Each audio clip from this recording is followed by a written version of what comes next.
Siguro, ang bottom line lang nito talaga is, all things considered, AI art is a neutral thing.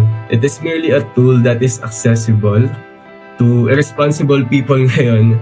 And duty natin as artists na i-regulate yung paggamit nun and to impose awareness sa kung paano ba siya tamang ginagamit. Yeah, I mean, may mga pros and cons naman sa lahat ng bagay. And para sa akin, as long as we can benefit from AI without harm and damaging our culture, I think it should be fine. And confident din naman ako na yung mga artists hindi yan mapapalitan ng AI. Sa mga tulad ko na aspiring artist, sa mga nagsisimula pa lang yan, huwag kayong tumigil humawak ng lapis. Kaya huwag kayong tumigil, hayaan nyo yung mga tao na may nasasabi. Kaya tuloy mo lang yan sa mga napanghinaan ng loob dyan, sa mga tumigil, sa mga na-art block. Ngayon, naranasan ko din yan. So, huwag kayong tumigil, humanap ng motivasyon sa pagguhit. No matter how the world advances, we artists will always stay relevant.